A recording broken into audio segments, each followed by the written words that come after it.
পঞ্চ সপ্তম শ্রেণীর প্রিয় শিক্ষার্থী S Haldar sir YouTube channel থেকে তোমাদের সবাইকে স্বাগতম। আজকে তোমাদের জন্য আরেকটি নতুন ভিডিও নিয়ে এসেছি।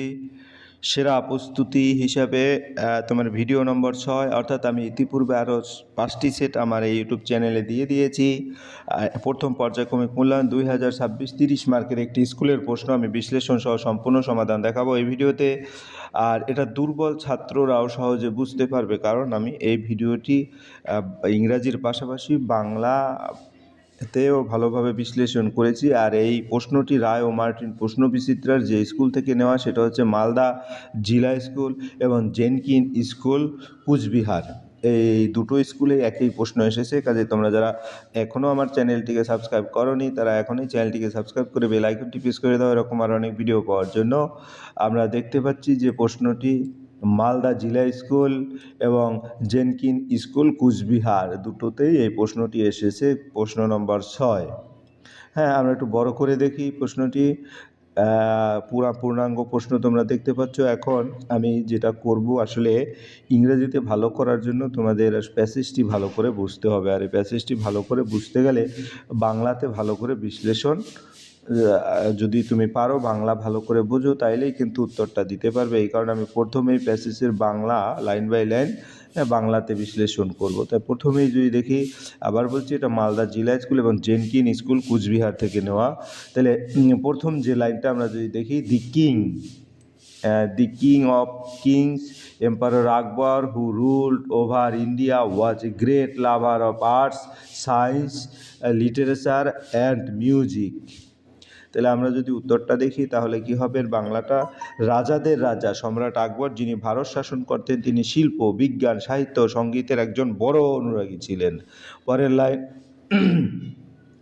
One day on a fine morning he was walking on his vast garden. তাহলে একদিন এক সুন্দর সকালে তিনি তার বিশাল বাগানে হাঁটছিলেন। হ্যাঁ, his garden was lined with trees that produced the tastiest and juiciest fruits in the whole kingdom. তার বাগানটি এমন গাছে ভরা ছিল যেগুলো পুরো রাজ্যের মধ্যে সবচেয়ে সুস্বাদু ও রসালো ফল দিত। তারপরে কি হলো তোমার, there were flowers of all shapes and size in his garden. তার বাগানে সব রকমের আকার ও মাপের ফুল ছিল। He had his most trusted and favourite minister Birbal with him. তার সঙ্গে ছিলেন তার সবচেয়ে বিশ্বাসযোগ্য প্রিয় মন্ত্রী বীরবল। এই ছিল টোটাল গল্প। এবারে আমরা গল্প থেকে যে প্রশ্ন, সে প্রশ্নের উত্তরটা চেক করব। The king of kings refers to emperor Akbar, emperor Babur, নাকি এম্পারার অশোক, এম্পারার শাহজাহান। তাহলে কি বোঝায় দি কিং অফ কিংস দ্বারা, কি বোঝায়? হ্যাঁ, তাহলে দেখা যাচ্ছে প্যাসেজের প্রথম লাইনে কিন্তু স্পষ্ট আছে the king of king emperor Akbar. তাহলে এম্পারার আকবর বুঝাবে, তাই উত্তরটা হবে এম্পারার আকবর, অর্থাৎ এ নম্বরের উত্তর। এরপরের প্রশ্ন বলছে the emperor was having a walk at dawn at night. কখন সে হাঁটছিল? আমরা যদি দেখি ইন দি মর্নিং, অর্থাৎ সি নম্বরে, কারণ বইতে যে one day on a fine morning he was walking, তাহলে মর্নিং সকালে, এখন উত্তর সি হবে, অর্থাৎ সম্রাট সকালে হাঁটছিলেন। এরপরে আমরা এর 3 নম্বর দেখব। 3 নম্বর হচ্ছে Birbal was Akbar's neighbour emperor friend. এরকম করে বীরবল খেয়েছিল, Birbal a minister of the emperor, কারণ আমরা his most trusted and favourite minister Birbal, এই লাইনটাই আছে। কাজেই আমরা উত্তর দেব হচ্ছে C, a minister of the emperor. বীরবল ছিলেন সম্রাটের মন্ত্রী। এরপরের প্রশ্ন 4 নম্বর, emperor Akbar was walking in his, কোথায় এম্পারর আকবর কোথায় হাঁটছিল? লাইনটি he was walking in his vast garden. তাহলে এখানে উত্তর হবে সি নম্বর, গার্ডেন আছে, সম্রাট তার বাগানে হাঁটছিলেন। এরপরের প্রশ্ন, তো Akbar liked arts science both A and B নাকি নান?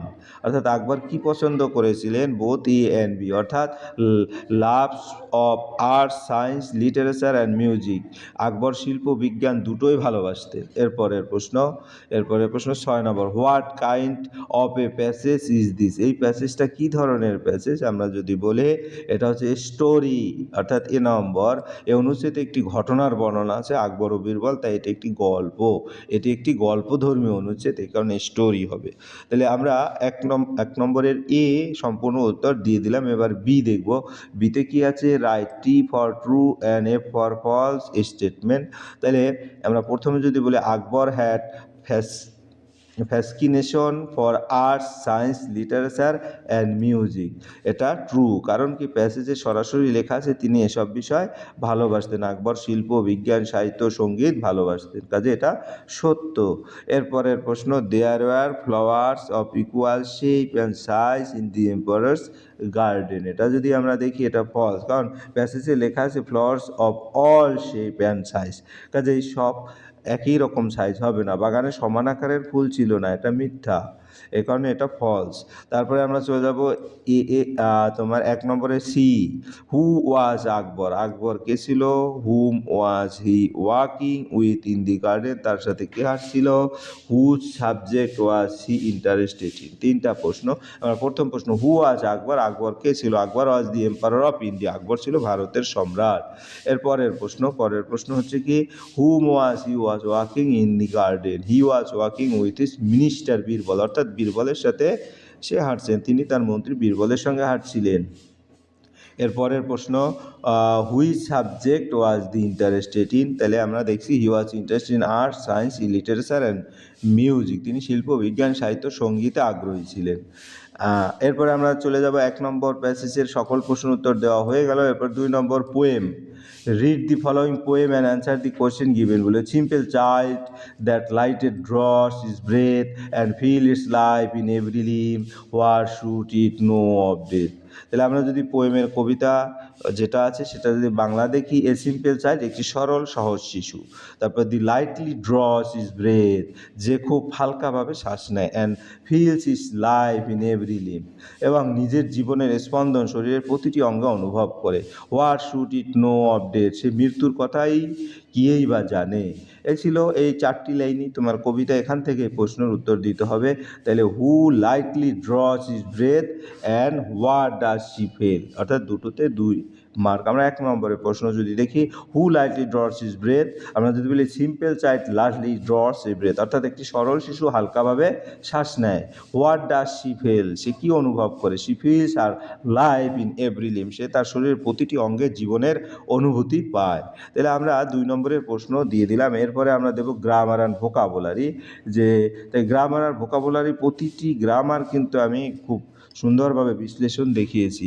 যেমন Shila has the dash long hair in the class, এখানে use proper degree of adjective to fill in the blank, অর্থাৎ ডিগ্রি অফ কম্পারিজন, যেটা তোমরা জানো, 3টা ডিগ্রি আছে, superlative degree, positive degree, comparative degree. তাই এখানে কোন ডিগ্রি হবে সেই অনুসারে লিখতে হবে।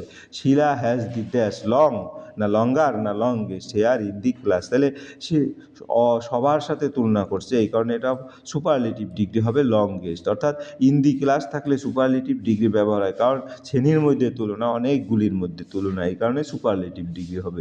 এরপরে আমরা 2 নম্বরে দেবো, he is dash MA but his brother is dash BA। Feel in the blank using appropriate article.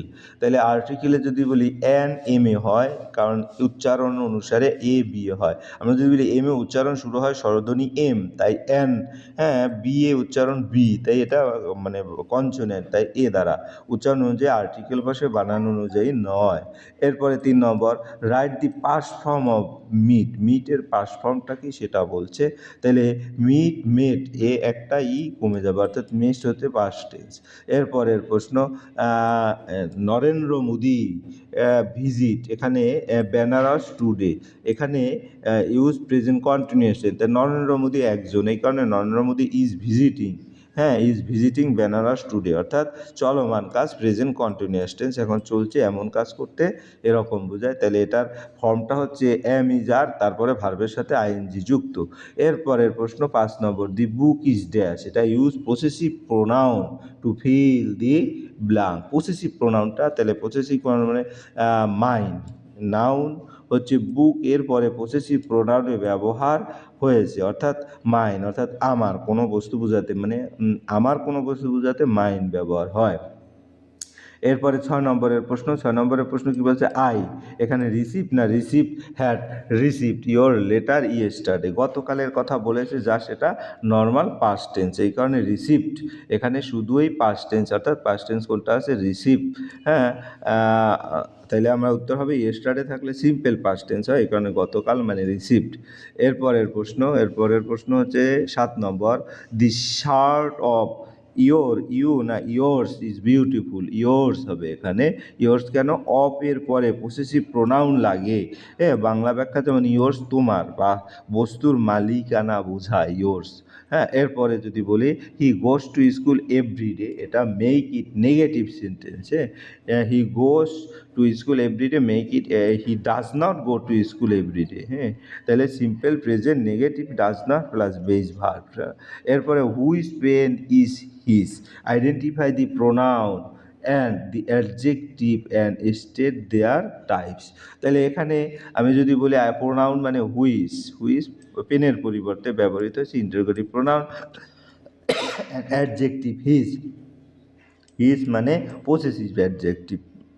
Which হচ্ছে প্রশ্নবোধক সর্বনাম, হিজ হচ্ছে মালিকানা বোঝানো বিশেষণ। এই ছিল তোমার 3 নম্বরের যে 9টি গ্রামারের প্রশ্ন। এবং 4 নম্বরে এবার আসি, make abstract noun from the given word, অর্থাৎ এখানে তোমার কিং আছে, অ্যাবস্ট্রাক্ট নাউন বানাইতে হবে, এবং জেলাস আছে, এটা দিয়ে কিংশিপ, এটা হচ্ছে অ্যাবস্ট্রাক্ট নাউন, জেলাসি। তাহলে ব্যক্তির গুণ অবস্থা বোঝালে অ্যাবস্ট্রাক্ট নাউন হয় কিং মানে ব্যক্তি, আর কিংশিপ মানে রাজত্ব, জেলাস মানে গুণ, জেলাসি মানে ঈর্ষা। এরপর আমরা চলে যাবো 5 নম্বরের প্রশ্ন, match the following words with their meaning. এর ম্যাচ করতে বলছে মিনিং অনুসারে। অ্যাপ্রিসিয়েটের মিনিং যদি বাংলা বলি প্রশংসা করা, তাহলে রিডেল হচ্ছে ধাঁধা, তারপরে সামন্ট ডেকে পাঠানো, সেটেল মীমাংসা করা। তাহলে আমরা যদি বলি অ্যাপ্রিসিয়েট হচ্ছে প্রেইজ প্রশংসা করা, এটাও কিন্তু তোমার প্রশংসা করা। তাহলে অ্যাপ্রিসিয়েট আমরা যদি এখানে এর সাথে মিলিয়ে দেই, অ্যাপ্রিসিয়েট এখানে ডি নম্বরের সাথে মিলছে। এরপরে রিডেল হচ্ছে ধাঁধা, আর পাজেলও কিন্তু ধাঁধা, এই কারণে রিডেল এর সাথে মিলছে। এখানে স্যামনটা হচ্ছে কি, আমরা যদি বলি স্যামনটা হচ্ছে তোমার ডেকে পাঠানো, তাহলে এর উত্তরটা হবে কল্ড ফর। তো কল্ড ফর এই যে এটা।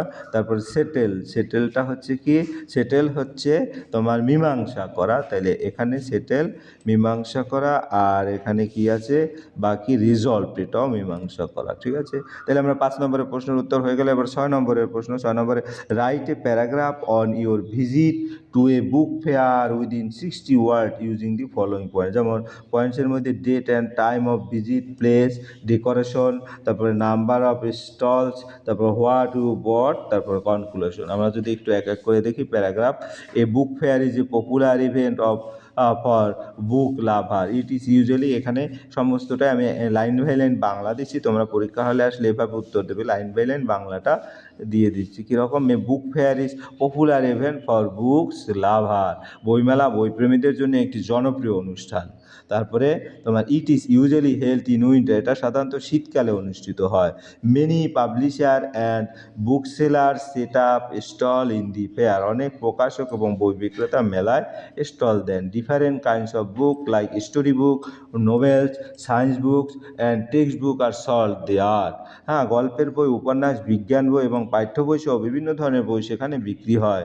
Student, teacher and books lover visit the fair in large number, বহু সংখ্যক ছাত্র, শিক্ষক এবং বইপ্রেমী মেলায় আসেন।